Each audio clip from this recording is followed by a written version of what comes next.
Welcome to Entreprogrammers Podcast, the podcast for developreneurs, the podcast where you get to be a fly on the wall listening to real conversations of three developers trying to tackle the challenges they face as entrepreneurs.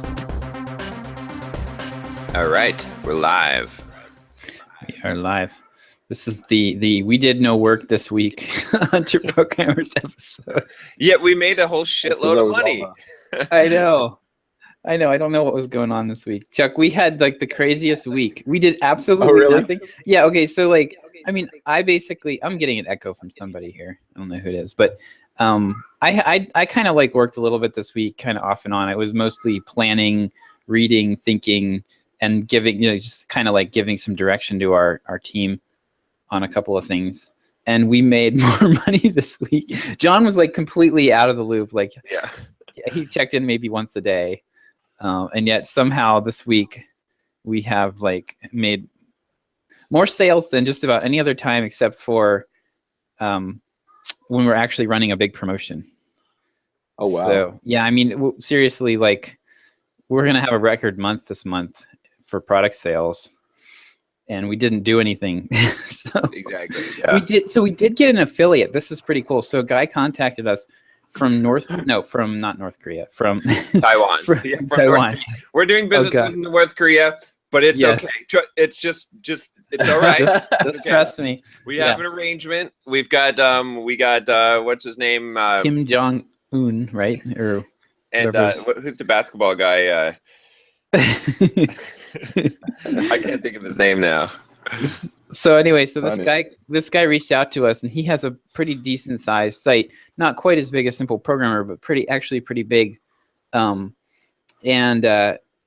he sells English programming learning materials to programmers over in Taiwan who are like starving for this stuff. So he asked if he could basically I'm pretty sure he translated my sales letters that I wrote into Chinese. Oh, cool. Yeah. And he posted those on his site, and then he's been translating and posting some of our blog posts.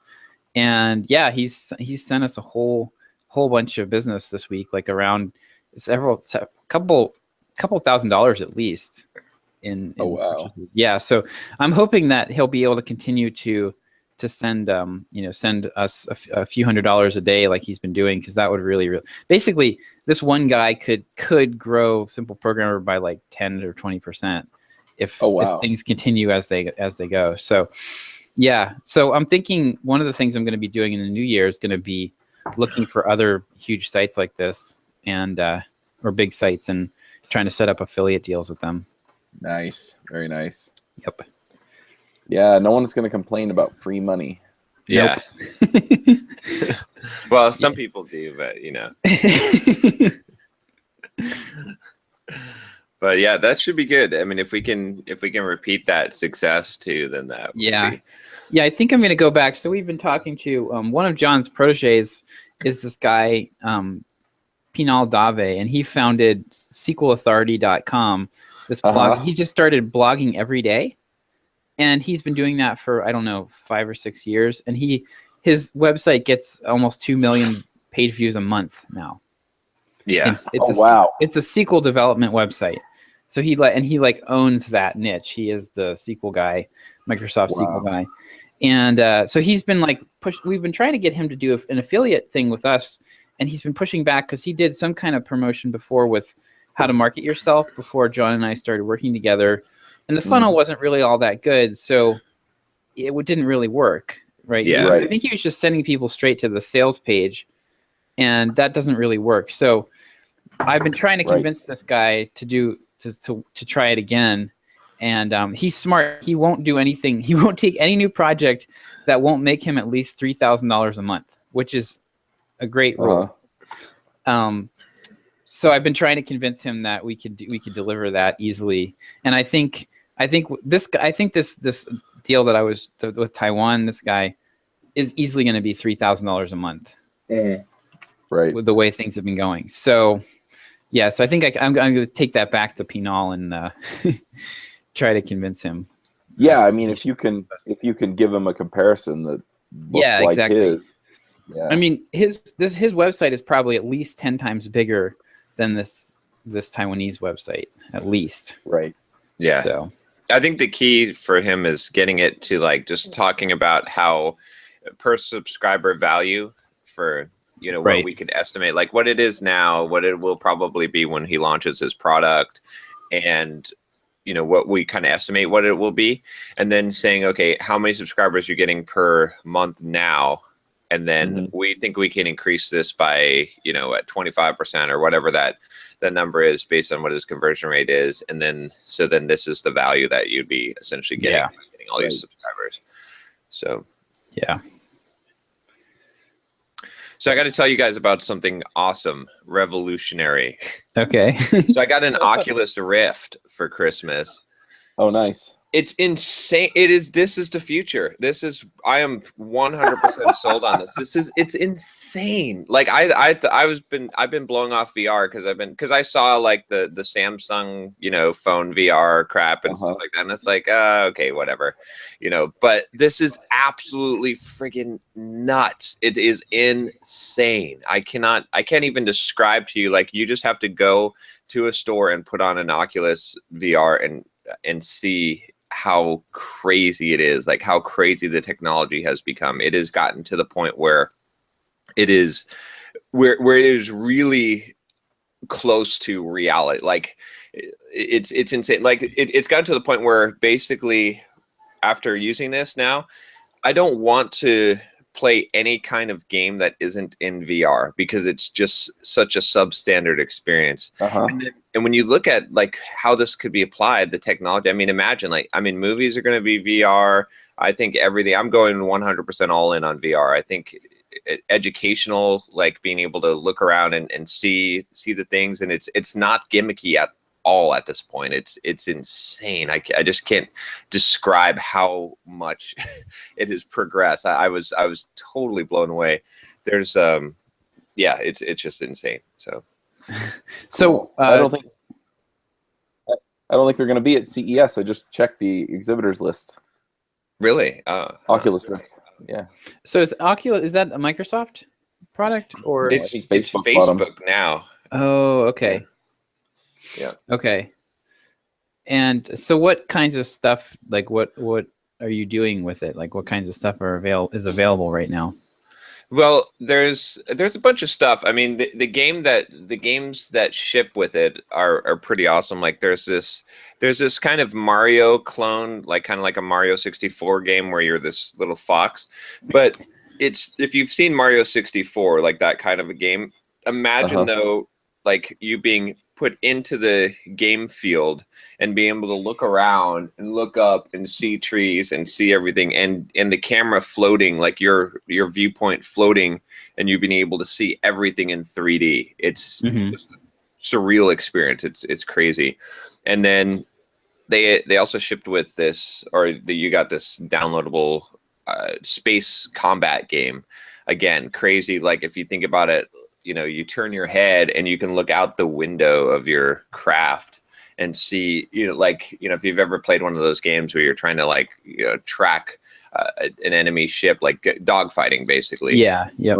You know, the problem is when they go out of, you know, and you try to tilt the camera angle, but here you literally just look up and you can see, you know, like you can track the ship. It's insane. And then I haven't gotten too far with it, but there's actually a virtual desktop app which I just installed, which allows you to have your entire desktop, your whole Windows, basically be one big screen that's taking up your entire field of vision. So you can look around like you've got a 3D desktop. There's 3D movies I haven't actually used yet.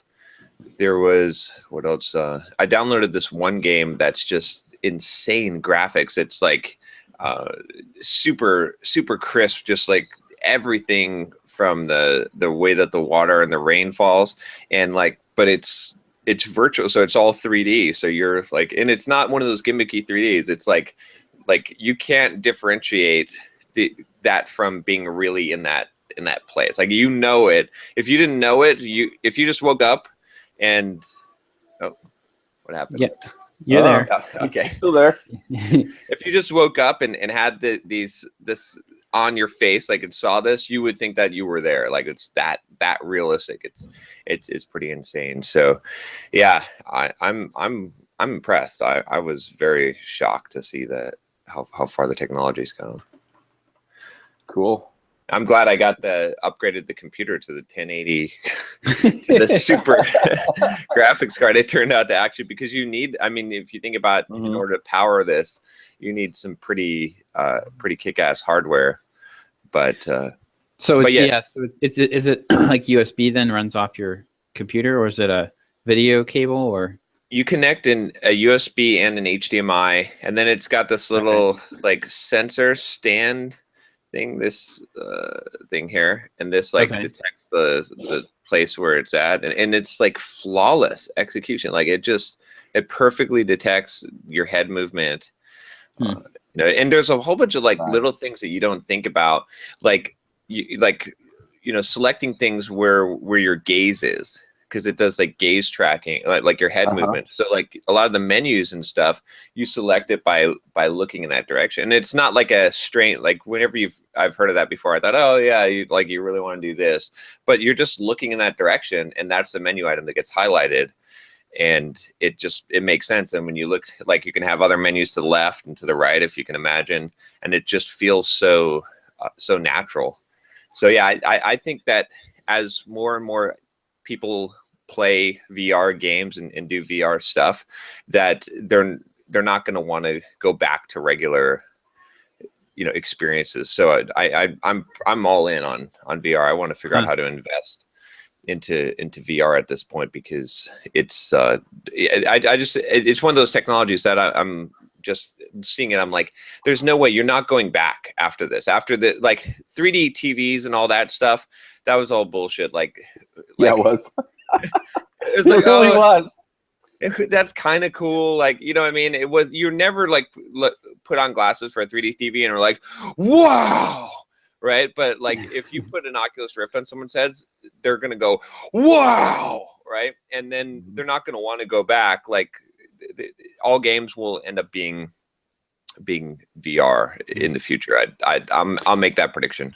So have you registered simplevrgamer.com? John's doing it right now. Yeah, I'm thinking like, okay, so this is in terms of like producing online courses and content and stuff. This could be really good. Like think about like a fitness, like if you're in a fitness space or something, and you could actually, like, part of the problem with what I'm doing with the gymnastics stuff is that it's so hard to some of the movements are very technical, and it's hard to figure out just from a video. But if I could walk around the models, right, and see them from every angle, that would be huge. Oh yeah.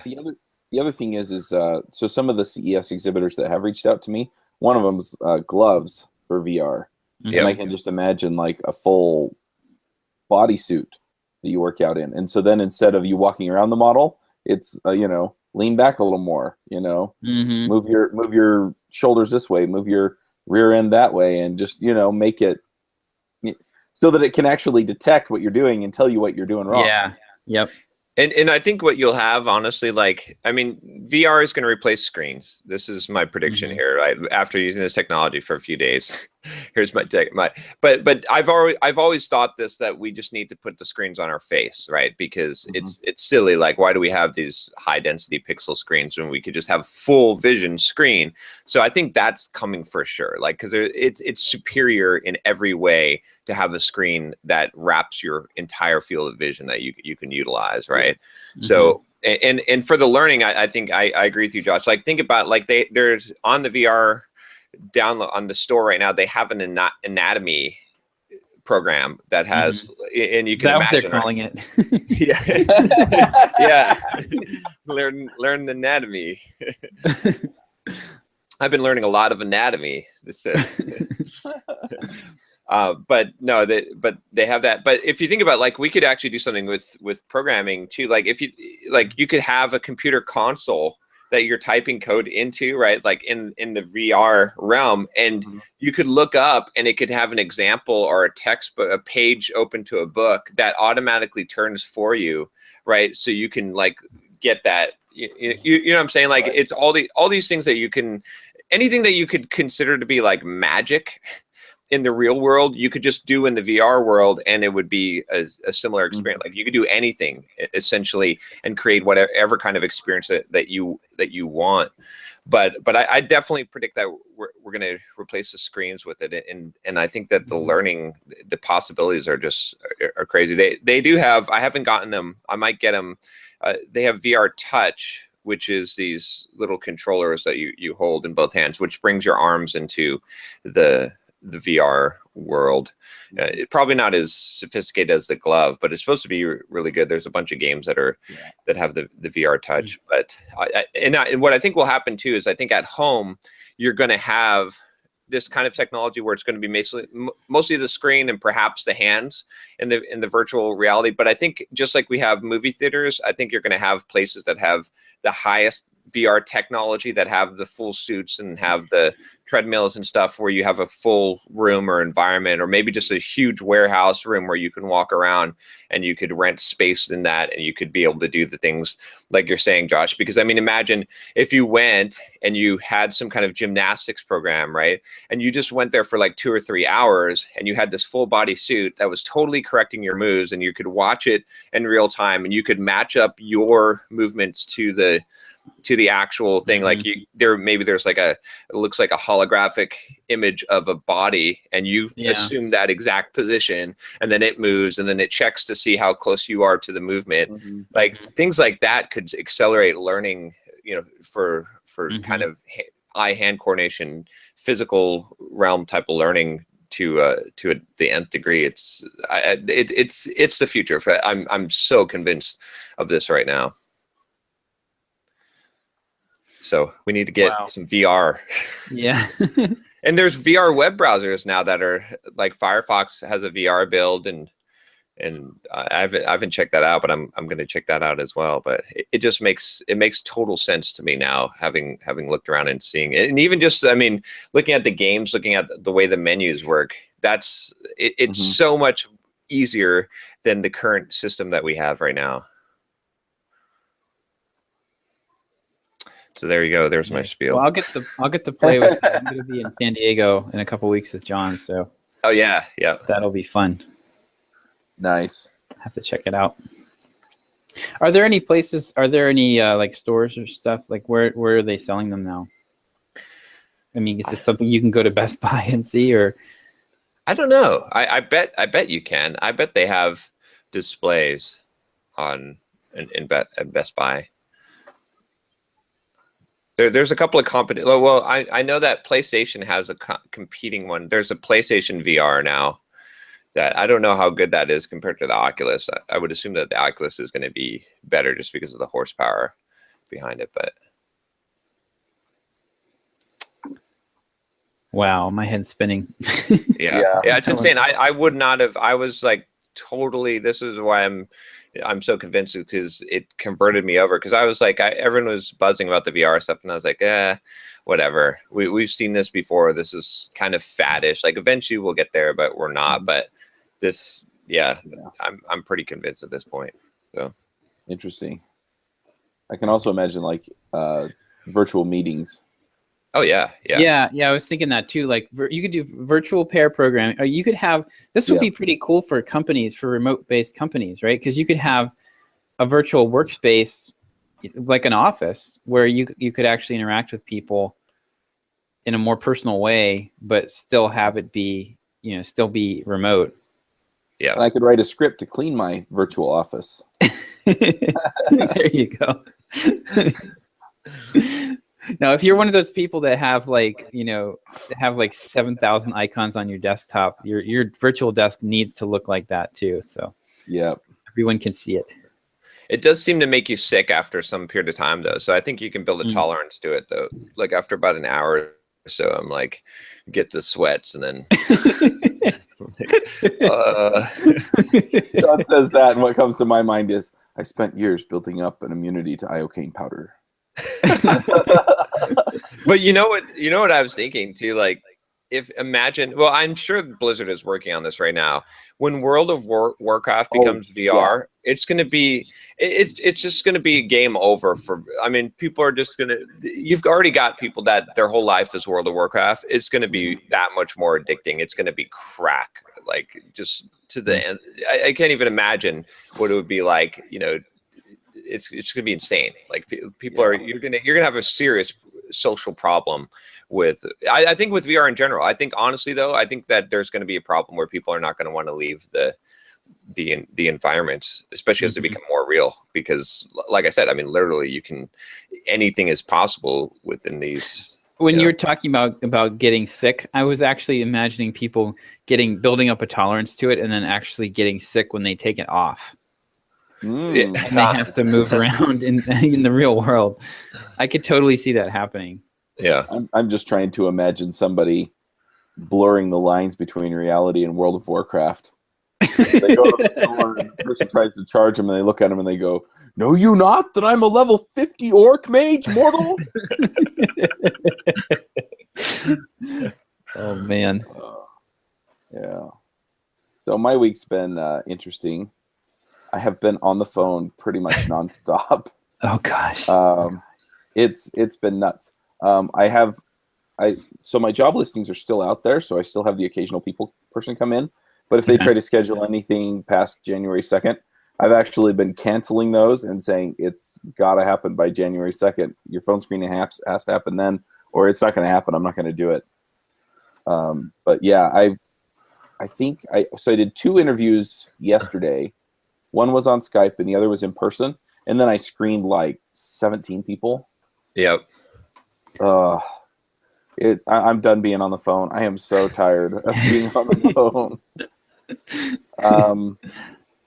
But yeah, I've got some really promising people. So how many are you down to? How many candidates?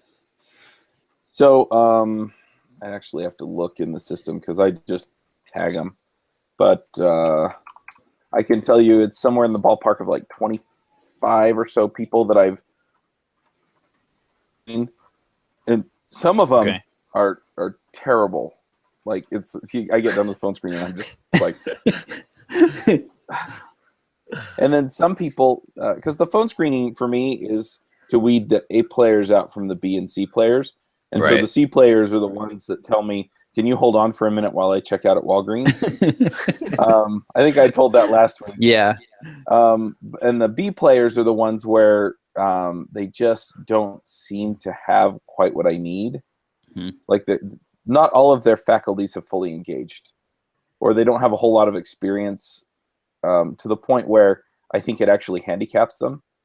And so I think they could learn it. I think I could train them, but I'd have to teach them how to be real people and do the job. And so Chuck's new course, how to be a real people. That's right. I like it. So anyway, so I've passed about 25 people. Some people were borderline, but I decided that borderline wasn't good enough. So I just didn't call them back, or I didn't get back to them. So yeah, I've got, let's see. Oh, I was dead on. So 25 people have passed the phone screen. And then I've interviewed 7 people, and 4 of them have passed the in-depth interview. Okay. Which, I think some of the other people are probably qualified, but when I was talking to them, like one person I talked to, she seemed overqualified for the job, but the problem that I was worried about was that she was also a very dominant personality. Like the second I showed up, she just totally took over the interview. And, I realized that... Get on your knees, Chuck. Yeah, basically. You're a bad boy, Chuck. You're a bad boy. You got a bad company. So I didn't want to fight with her over doing things her way or my way. Yeah. Address me as lady. So I got really, I really got that vibe off of her, and I was just like, yeah, it's not gonna fly. But yeah, so anyway, hiring sucks. You need a filter, a screening question that says, "What do you think about pegging?" Pegging. You can look it up later. We'll tell you when you're older. I got it. But yeah, and then over the last few weeks, I've also managed to record 8 of the My.js stories, which is the second episode of JavaScript Jabber. And I've recorded like 4 or 5 of the My Angular stories. I'm still working on getting Angular core team members to do it, but I have to work through their I forget what her title is, but anyway, she does all of the PR and stuff for the Angular team, and she's actually a regular on Adventures in Angular, so it's mostly that she's been busy. But yeah, I'm pretty sure that we can get that to happen next month.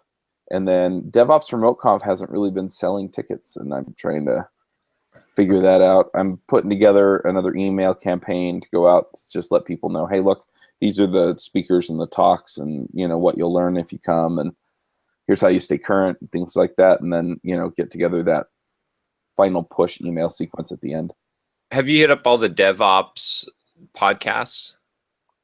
I haven't yet. I should do that. I've hit up all of the. Yeah. I've got my other assistant. She's been going through meetup.com and reaching out to 50 meetup groups every week. I hear there's know about the conference. Okay, I hear there's a podcast list that has podcasts grouped by things like DevOps. Oh yeah, that. You know where I can find it? What website it's on? I'm just kidding. just search for developer podcasts. Yeah. But yeah, that probably would be a good source, because I know those podcasts seem to be pretty big. Like yeah, DevOps guys are. Yeah, I should reach out to them and either see if I can just come on for a brief segment on their show, or I'm also going to just give them all like affiliate codes and see if I can make that work. Yeah. Because I don't mind giving them money if they're giving me money. Right. Yep. if you know what I mean. That's what Christmas is. Yep. That's actually a really good idea. Are they? When's the conference? It's on the 18th and 19th, so in about 2.5 weeks. Coming up pretty soon.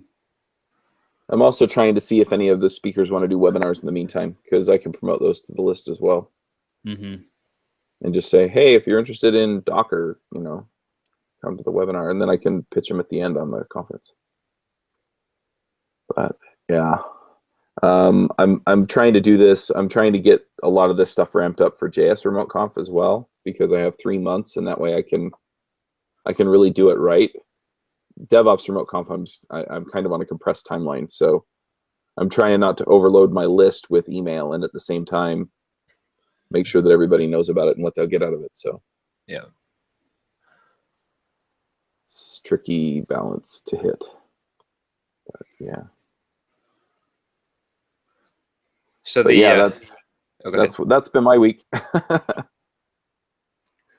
I think we're pretty much flopping on the podcast awards. I would call it. It's not. I mean, it's not like a total complete failure, but one thing I didn't anticipate. It seemed like such a good idea. It's so funny. Some of these things you're like, how could this not hit? Right, and it's just not. I think because there's nothing in it for the voters. They don't really care. Like, and even some of the podcasts. Yeah, I don't know if I agree with that, because like they do the podcast awards now. They do the Academy of Podcast something or other at Podcast Movement. But they used to do podcast awards at New Media Expo, and people would come out like crazy to vote for their podcasts. My issue was, and the reason I haven't really promoted it, is because the timing was just bad for me. Like, you emailed me, and I had essentially 3 weeks, or 2 weeks, and to get people to vote to get past the first round. And Christmas was right in the middle of that, and I was in the middle of this hiring crap, and so it was like, okay, well, I'll do it later, and now it's too late. But I mean, even without like I mean, I guess it would have reached around, but still, people don't really care. I mean, if you're at New Media Expo, that's totally different because those people care about like their lives are. For most developers, like listening to there's some people that are obsessed. They're like, I love podcasts, right? But most developers that even listen to podcasts, that's just one thing. Like it's not a high priority for them to vote for their favorite podcast, right? It's not not a huge thing. Well, I think because it didn't go viral. Like it should have. This was something that like even without you promoting it, Chuck, it went on Hacker News and people didn't go, holy crap, this is awesome, I got to totally do this. And even some of the podcast hosts, I got back some email responses like, take me off your list. I'm like, this is not a list. This is a personal email. I'm wow. Right. I'm like, thanks for being a dick. I think I'm going to take you off the entire podcast, list of podcasts. Right. But several people, not every, I mean, I sent it out to like 150, but it even some of the hosts were just like, or one guy's like, that's a pretty interesting scam you got going there. I'm like, yeah, that's really, that's yeah. So wow. and then of course what's her name, Amy was but then I told her some bullshit and she was like I don't know. Wait, what? I'm not gonna say her last name because it will get around to her, but I think you can kind of I'll let you know if you want, but I think you can probably figure out which Amy I'm talking about. It's been I think so I was reading, I've been over the break, we've been thinking about the book launch. So John and I are going to pretty much devote Q1 to launching the book, the complete software developer career guide book. And so I've been reading a lot about that. And one of the things that they were talking, I think we're going to do the Kickstarter launch approach. Yeah. And so I was reading some stuff about Kickstarter, and one of the things that, who was it? Oh, it was Entrepreneur on Fire, that they did a Kickstarter. And one of the things they did was they were really aggressive with their email. They sent on average, every influencer that they identified, they sent them 7 emails. Oh wow! So I think that what we need to do is this needs to be, if we're going to do this again, it needs to be a 3-month-long campaign where we give people a lot of long heads up, because podcasts have the same problem that you have with traditional media where there's this lag time, right? Yeah. A lot of them are booked up 3 months in advance. And so, you got to get into the cycle. Yeah. And then we need to be, more aggressive with following up with them leading up to it. So it's, there's more of a build up to it. And and contacting them once a week for 10 weeks. Yeah. Well, the other thing is that was there anything in it for the, I don't even remember because I read the email and I was like, oh yeah, I was going to do that. But was there anything in it for even the podcast hosts? Like, did the podcast get anything for winning the award other than the award? Well, originally we were going to give away $1,000 cash prize. We decided against that because we figured that it wasn't really going to be that valuable to the podcast, that the publicity would be most valuable by being, I think that's the big appeal for the podcast hosts, is that you get this publicity that we're promoting this. I think we didn't really emphasize. On a podcaster. Yeah, but the bigger ones probably. Yes, I agree. The bigger ones care more about the publicity. And they're the ones we really care the most about. So exactly, because those are the ones that are going to win, right? So that's what we're kind of gearing it towards. I do think that if you keep following up with the podcast, just based on the response of sending 2 emails, like and we'd have to send again. I think that it might be different if the emails were more personalized, but and one thing you don't want to tell podcast hosts, go and do this. Like people on your list, you want to tell them go and buy this, but you don't want to tell podcast hosts, send an email to your list and share this on Twitter. Yeah, because that just doesn't fly. Like it's there's some kind of level of, I don't know, it's like a level of authority, of a respect that it's like yeah, but you can go to them and say, here's what we're doing. Here's how we think you can benefit. Here's how this kind of will work.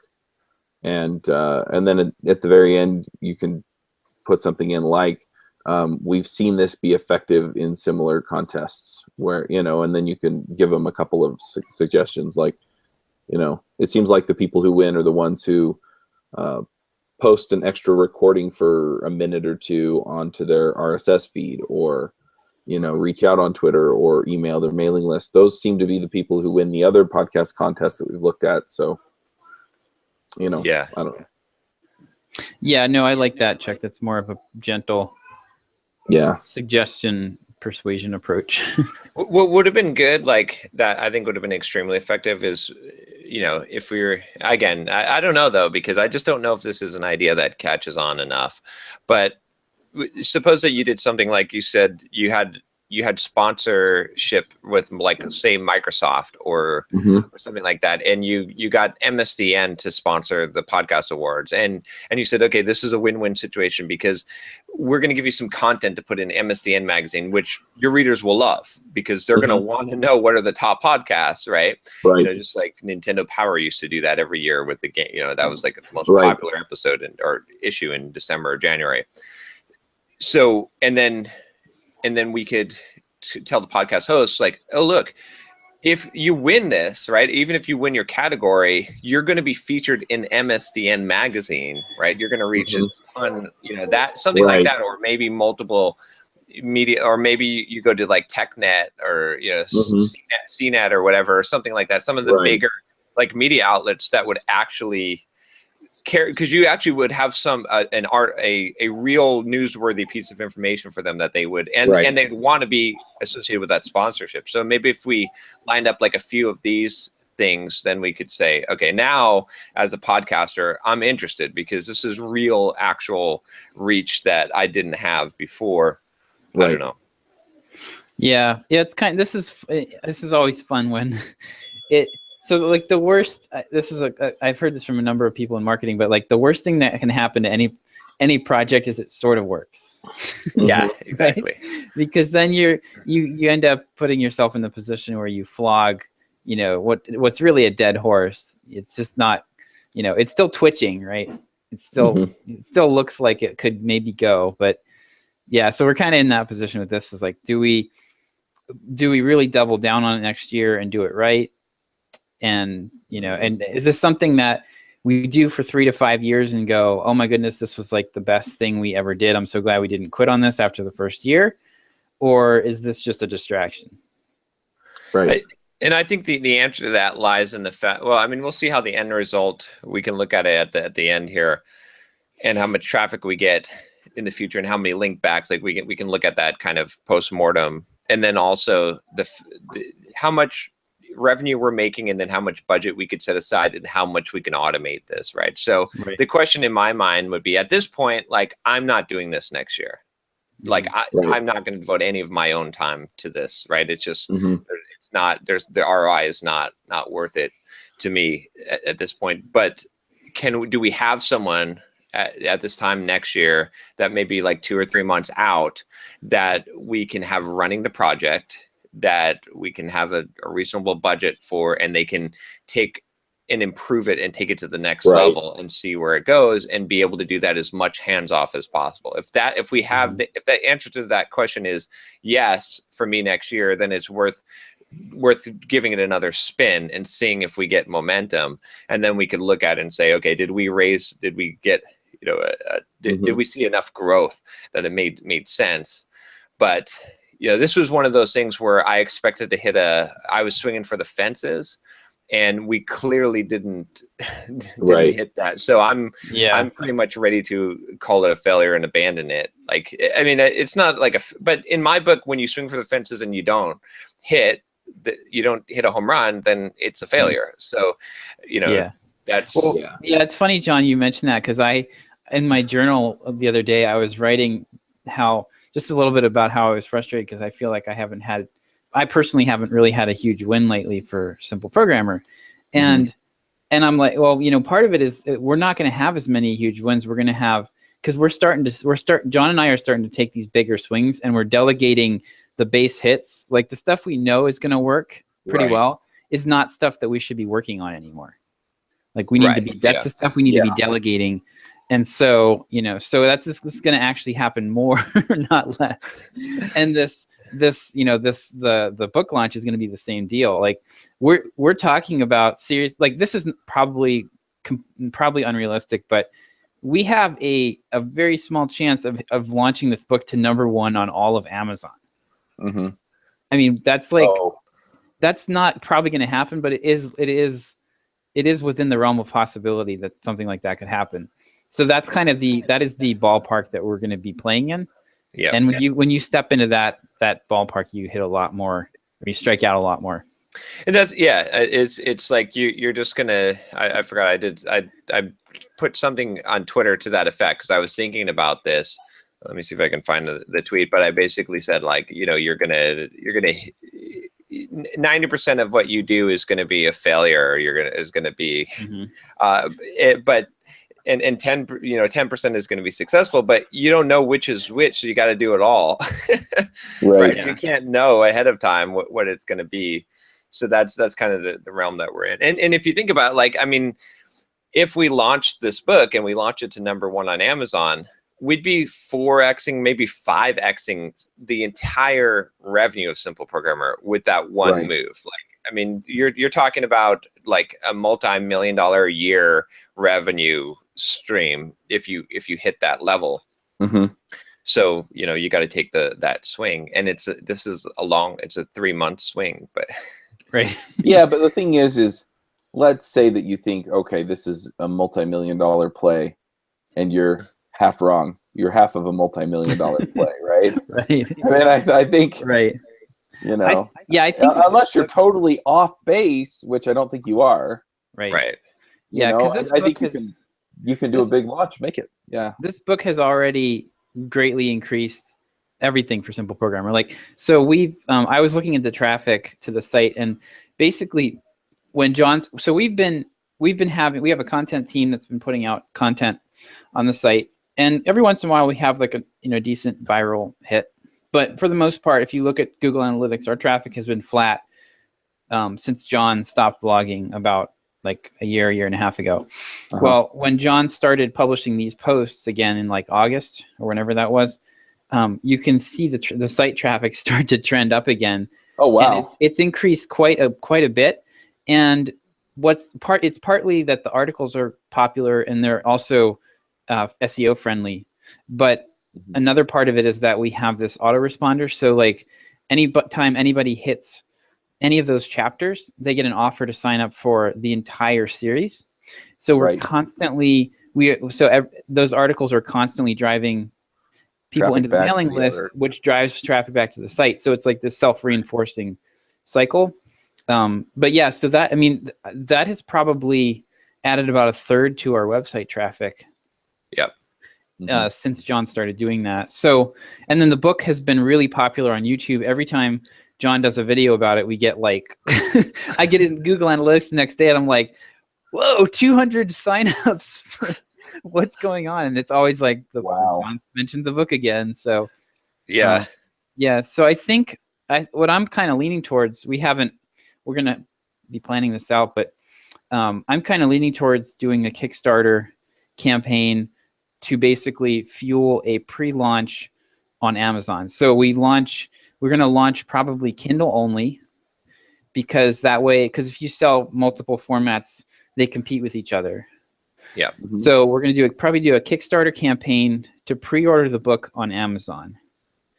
And I don't think you can do that on Kickstarter though. You can. Well, I mean, the book's not done. So it'll be the Kickstarter campaign will be like we're producing this book, but the end result will be people will get the chance will be able to pre-order it on Amazon, if that makes sense. Right. So the Kickstarter campaign is basically going to fund me and John for a quarter to work on this. Yeah. Because the book's not done. There's a ton of work to do on it, and and then a ton of work to do to get it launched and everything. So and we're going to basically be foregoing any product launches or anything that we would personally work on to get it done. And I'm getting the beautiful, perfect response via email from some people that are signed up for the book chapters, and they're saying, "Oh, yeah, I'm just gonna wait until the book comes out to." Right. Yeah. So. But that's interesting, Chuck. I know we've talked to Adrian about this stuff before, and he said that Kickstarter doesn't really want you to use it to launch stuff that's already kind of done. Yes. Which okay, but I don't know if that's true because, well, I mean, so They John tell Lee you that when you Dumas. sign up. John Lee Dumas launched. He did one of the biggest Kickstarter campaigns ever to launch that Freedom Journal, and they had it done. Yeah. Oh, they did? I mean, it was, yeah, they had a video. They have a video on the page with the finished product. Like, they had it Are you done. sure they didn't update it after they finished it? I don't think so, because the video was a big part of their launch strategy. They did something. So, I mean, you've obviously got to skirt around the, so. Yeah, but they tell you that. They so- tell you they don't want you launching stuff on Kickstarter that's basically done. If it's a project that you're thinking about doing or a project that you're kind of gearing up to do, then they're good with it. Yeah. I've thought about doing a Kickstarter for my Get a Coder Job book. But I keep going back and forth on that. I'll probably ask Jamie what she thinks about it too. But yeah. But Yeah, so I'll have to look into that some more, because I had that concern as well. But I mean, I guess it depends what done means, right? I mean, does rough draft equal done? Because that's really where the book is right now. Like we're planning to get like feedback from and input from readers, and there's like a ton of work that still goes into actually producing a book. Fortunately, one thing I've never been worried about in life is rules. You can take your rules. Yeah, I just don't want to see you guys ramp up a whole bunch of work into it and then have Kickstarter go, nope. Yeah, I don't think that'll be a problem. There's always ways. I mean, there's always ways to deal with rules. Deal with unruly hair, right? Exactly. So yeah, I think that's the way to go, though. We'll have to plan it out and see, but. It's hard to know too, like some of the things too that you don't like expect. So the developer gifts posts that I started doing like a couple of years ago, that was insane for this month. Our Amazon affiliate earnings for this month right now are at $2,500. Like we were getting for so Amazon, because if you Google like developer gifts or programmer gifts and stuff, we were the #1 hit. Like the 2015 post was the #1 hit actually. So. You never know on some of these things. I mean, and even on the podcast awards, I guess right now, like today, we have 716 views on the award. So I don't know. It's hard to. Yeah, I feel like almost all of the momentum on that has come from our list, and we've gotten, which is doesn't really get us anything. Like it's not getting us out there to anybody new, really, at this point. Right, because it's not a viral, shareable, like no one's really caring about that. So, yep. Yeah. It was a decent amount of work for. I mean, it was a huge amount of work for the return we got. to really know. I feel like we gave it a pretty good shot. To really, really, really know, I think we'd have to do like it would have to become like a 3-month-long effort. That someone works on like 10 hours a week. Yeah. And I think, my gut instinct is right now that it's sort of something that we could probably make work, but it's not really closely enough related to what we're doing that it's probably worth pulling the plug on it. Yeah. Yeah. Unless we could get someone, like you said, to work on it that can just, and improve. We've got the outline, the steps, like we've got the system to some degree in place, but yeah, I don't know. It's hard to say. Like, I don't think the effort was a failure. I think that the effort was, considering the timeline and everything was I think it was executed pretty well, but yeah, I agree. Yeah. But yeah, you just can't know. I mean, you just got to like take these chances on these things and see what happens. And hopefully some of them hit, but you got to take those big swings everywhere. You got to have like, you know, a good collection of things that are like the steady base hits, like, you know, the right distribution. Mm-hmm. And the stuff that brings you revenue now that you know is a sure thing. You got to have some stuff that you're outlining for the future that it's like you're not getting a return. Like, you know, the only problem, like I was going to say with Pinal's idea of only doing things that bring in $3,000 a month is that you miss the long-term opportunities, the things that make you $1 million in 5 years. Right. Mm-hmm. So that you've got to have some percentage. That has to be the smallest percentage, and then you've got to have the things that, you know, bring you the medium term, the things where you're swinging for the fences, and you have enough capital to invest into those, you know. Mm-hmm. So, yep. I'd like to talk to the guy that's doing the VR stuff. He's actually in one of the Entre-Programmers groups. Oh, I've is talked he? to him a few times. He might have been in my class, my email copywriting class, because there were one or two guys that were doing VR related stuff. Yeah. There's a couple of them that are. I'm not going to call him out by name because I don't want to necessarily, like, if he doesn't want the publicity, especially after I said all that VR stuff, and then he gets 500 emails from people trying to do deals with him.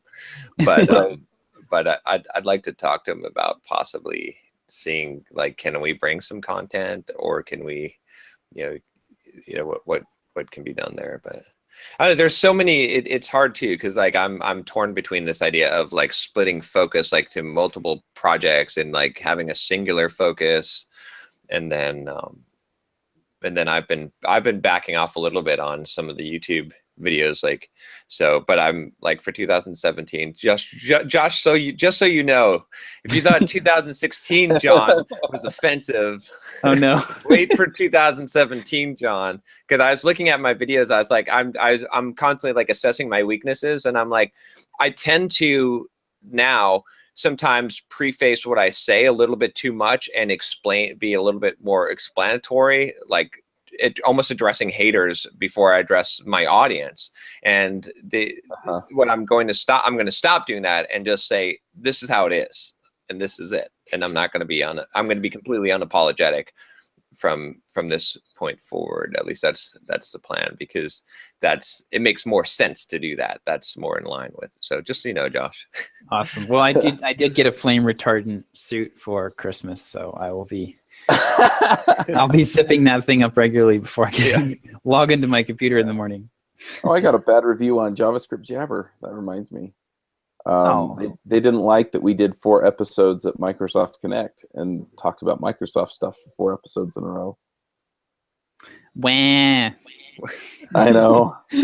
Someone just emailed me and told me that I say right too much and it's manipulative, like Ty Lopez. So I'm like, well, now you just go in and say instead of right. I don't know. Yeah. Well, all they really convinced me to do, because I'm not good. I don't know. I like going to the Microsoft events and talking to their engineers. All it really convinced me to do is space them out a little bit. Well, yeah. I mean, the thing is like this. Like, I'm going to stand firm on this. Don't give a fuck what other people say about your feedback or anything, or what your audience says. You just do what you're going to do. Like, that's like you're going to have the most success when you just do what you feel is right. It's not the same thing as putting blinders on and not like paying attention. Right. But don't take feedback. Feedback is bullshit. It's total crap. Don't take feedback. Instead, go with your gut. Like, view it, you know, let it integrate into you. Don't let it influence you. Right. I'm kind of being contradictory, but what I mean is like you see it, you acknowledge it. Okay, it's there, but don't let the specific feedback tell you what to do. You decide what you're going to do, and you do it. And you say, this is how I'm running my show, and this is what I'm doing. And, you know, and I say that from where I've seen the most success and the most amount of traction has every time that I've done that. Every time I've said, you know what, I don't give a shit. I'm just doing this. So. Well, and it's funny you say that, because I mean, I've had some of this come up in my own stuff, and I'm going to start doing videos like you're doing, and I also want to start blogging more. And I feel like once I have an assistant that can handle a lot of the other crud, I can do that. But yeah, I mean, I've had people get mad at me for saying guys. I've had people get mad at me for not saying horrible, terrible things about Donald Trump. I've had people get mad at me over all kinds of stuff, you know, and this is just another example. Now, they have a point, you know, we probably should space them out, but, you know, I think it's valid content for the audience, so I'm going to keep doing it. But yeah, you know, it's like, okay, you know, I can see, you know, taking a step and saying, yeah, you know, let's interweave these with the other episodes. But yeah, I totally agree. It's when I put my foot down and say, you know what, you're being a jerk and you don't get a say into my life. So I'm just going to keep doing what I want. And then the funny thing is then all the other people come out of the woodwork. Yeah, you tell them, Chuck, you go, you know, and they get more invested in what I'm doing. Exactly. It pays off that way. It's just funny to me how it works. Yeah, it's because people will respect a person who is congruent with their own set of beliefs and values, even if they conflict with that person, right? So if I disagree with you, but I see that you are true to yourself, then I may not like you, but I will respect you, right? And that's how people, but even if you agree with me, but I feel like you're caving or like you're easily influenced or you're right, then I'm not going to be on in your ship. I'm not going to be, I might, you know, cheer a little bit, but I'm not going to be gung-ho supporting of you. So I think that's the clear distinction. Yeah, another funny thing related to that, I got a tweet from somebody last week, and it was after I'd had a discussion with a few people over whether or not I was a terrible person because I didn't hate Donald Trump. And the guy got on and basically said, I disagree with everything you said, and I'm looking forward to great content next year. Thanks. Nice. Yeah, that's funny. So... yeah, it's just funny too, because when you're in the middle of that crap, you know, sometimes it's really easy to just be like, everybody hates me. Yeah, but it turns out, you know what? There are some people out there that need to vent something, and they vent something. Yep. I just try to light my middle finger on fire and give it to them. You don't like what I'm doing? Great. That's why I'm doing it. Yeah, but the thing is then you get all the other people who agree with you, maybe silently, that subscribe to your YouTube channel or subscribe to the podcast or, you know, whatever. Yeah. If you're not with me, then get out, leave. Yep. Be gone. We're gonna do something, and the only way we're gonna do it is if we have a bus full of people that have the positive energy that are moving in the same direction. So if you're going the opposite direction, it's no problem. Like, I'm not like, you know, I don't personally hate you, but get the fuck off the bus. I don't want to. You're on the wrong bus.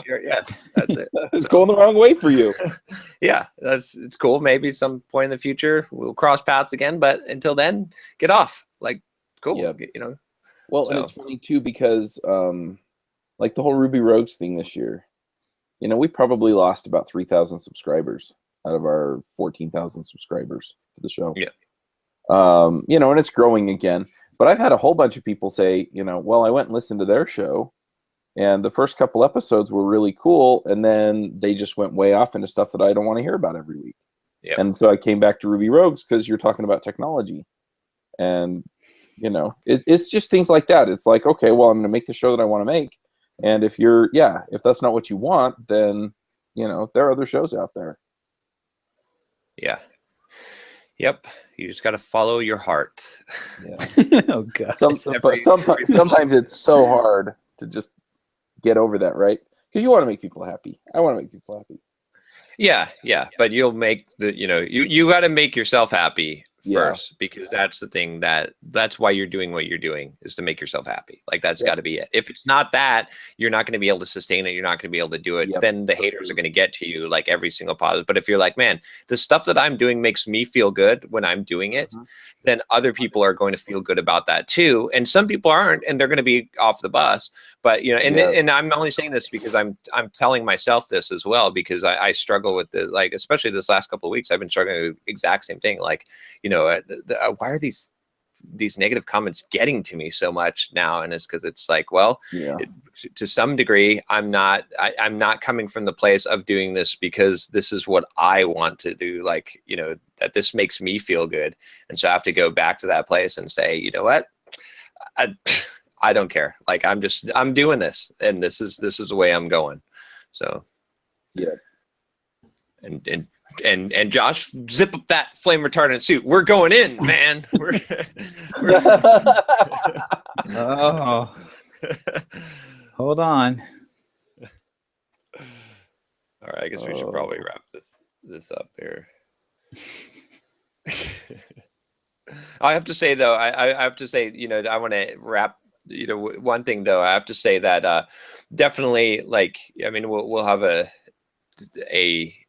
more private simple programmer conversation about this, but I do want to publicly acknowledge that that Josh has been I mean, this year of 2016 of Josh partnering, being part of the simple programmer team has been phenomenal. I mean, he has lifted the level, like he has, you know, I'm sure he's doubled the business at this point, you know, just on his efforts alone. So it's been fantastic having Josh on board and working with cool. Josh. It's been, thanks. Yeah, it's been a lot of fun. I kind of like when I talk to people about it, John is like, I kind of describe John as being like the legs in the Fred Flintstone car, right?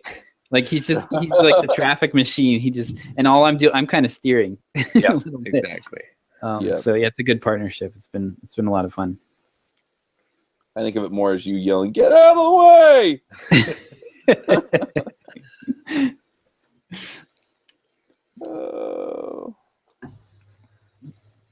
All right. Cool. So should we get some thoughts? Yeah, let's get some thoughts. So I actually had a very relaxing week. And it was, so I'm kind of finding this is very odd, but I didn't plan to take the week off. And so I just sort of like, I kind of did a little work in the morning. And then if I felt like doing some more work, I did that. If I felt like reading, I did that. And that actually worked way better for me than just like, all right, I'm going to take this week off and I'm going to have fun and I'm going to relax and I'm not going to do it. That hasn't worked for me in the past. And, you know, this has been definitely kind of, you know, we didn't do anything with the family specifically. So I kind of wanted to do something, but it's hard around New Year's and Christmas. So many people are off and like everything around here is just super crowded. So we decided not to do anything as a family. But yeah, for me, just kind of easing back on the pedal was a lot more effective than trying to put the brakes on and, you know, completely shut off my work brain. So I'll be continuing to experiment with that, but worked this time. Yep. Yeah, I mean, you can't completely shut it off when you're running a business to some degree, because there's always emails, there's always like, and it's gonna, but I've been trying to minimize it too, just like hit some emails, just get that cleared up so I can get my mind fresh, and then try to stay away from stuff as much as possible. Yeah. Well, if I had an Oculus Rift, man, I mean, that would make things a lot easier. That virtual reality is just so much cooler than real reality. Yeah. I know, right? Have you read Ready Player One? Yeah. Where the real world's so awful, they just all escape into the oasis. Yep. Yeah, mine mostly centers around just short-term sacrifice for long-term gains. I mean, you know, for a long time, my business has just been me, you know, put my nose to the grindstone and just getting crap done. You know, and even when Mandy was working for me, you know, it was just, I mean, I would push a lot of stuff her way, but still, you know, there were a lot of things that I was just doing. And now that I actually kind of know the direction I want to go and the things I want to be doing, and I'm recognizing the things that I shouldn't be doing and don't want to do, you know, this hiring thing has been such a pain for the last 3 weeks. But it's this short-term sacrifice, spending all day on the phone for a few days to get that long-term payoff where I can then get somebody in and involved who can take that stuff off my plate, and I can count on having it done and having it done the way that I want, and not having to fight over whether or not that's the way I want to have it done, or fight over whether or not I'm trying to replace somebody by creating a checklist for the important stuff so that I know it's getting done. And I can just see moving forward, I'm probably going to be working less, not more. But the other thing is I also see that I'm going to be making more money, and that, overall, I'm going to be doing the things that I enjoy the most and that really require me to be in the middle of. Yep. And so, I mean, it's a short-term sacrifice right now. I've sacrificed family time and, just time that I really feel like I ought to be spending on other things. But in the long term, I think it's going to pay off. Yep. Yeah, I agree. Having gone through that sacrifice basically in 2016, maybe end of 2015, bringing people on board and stuff, it's worth it. Yeah. I mean, because you can take a breather, you can at least feel that it's still going, and then the growth comes a lot faster. So. Yep. But yeah. Yep. So my thoughts would be, I guess mine would be understand the stages of growth, right? I think this is one that I was struggling, because you get stuck in the stage where you feel like you're not growing, but it is. So growth in my mind has a few distinct stages, and people get screwed up in the catabolist stage where you go under, where it seems like nothing's happening, where the seed. So I think the first stage of growth is that you have a new idea or new concept or something, and you see immediate results, right? You go and you get inspired, and you're lit on fire, and for like a week you're like, okay, I've changed my life, I'm whatever, and you've got that immediate growth. And then right after that, you've got the stage where you actually go below the sometimes below the low water mark, where you fail hard, because that growth was not real growth. That was like the budding of the growth. That was the initial miracle grow, injection. And then you go down, and when you go down, you're like, oh, what happened? I lost it. Like I thought I had changed or thought I had grew in some way, but I'm actually worse than I was, right? You feel worse. And that's the stage, I think, where most people give up, and they're like, oh, it didn't work. It didn't grow. I didn't grow. And that's the stage where you have to like tread water. I think like you just got to make sure that you don't sink any further. You keep feeding the mind, you keep making the progress, you keep running, you keep writing, you keep whatever it is. And that's the stage where you're underground, where you're like this seed that's got all the nutrients it needs inside, but it doesn't know it, from that initial burst. And it just has to keep on feeding. And you see nothing, you see no results. In fact, it looks like things are going down, but you got to tread water. You got to keep from going under, right? Just keep things going until you can make that burst. And then all of a sudden, it seems like an overnight period, you have this explosive growth where you shoot up and everything changes, and you get progress and you get results, and all of this stuff happens. And it feels like it's something that happened overnight, but it was because so it's kind of like this pattern that I've noticed, where like I have to recognize that I'm in this phase where I'm in the catabolism. I can't say the word, but anyway, I'm in the underground where I need to tread water and not expect to make results right now, right? A lot of times this happens, again, like with my YouTube videos and stuff. I'm like, man, I'm making these shitty YouTube videos, like, or something like that, or I'm writing shitty chapters in my book, and it sucks. And then you just got to have the faith and know, right, okay, the phase is going to be coming. I don't know when it's coming, but you're going to have this explosive growth phase, and it's going to be awesome, and it's going to be wonderful, and you're going to be producing all this stuff, and it's going to be great, and you're going to be right on fire, and you're going to improve, and then you're going to go back to that catabolis, whatever.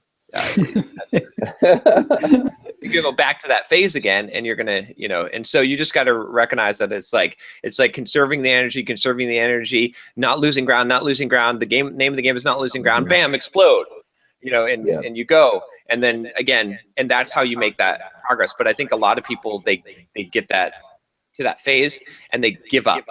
They're like, oh, nothing's happening, shit, and they're done. And that's so my thought would be to like just remind yourself of those phases so that you can tread water when you need to. Because when you need to hold the line and tread water, that's the critical point. It's like not losing ground is more valuable than gaining ground, because you're going to hit the point where you gain ground, but not losing ground is where people give up. No one gives up when they're gaining ground, when they're winning, when they're blowing past the competition. They don't. That's not when you fail. That's not when you give up.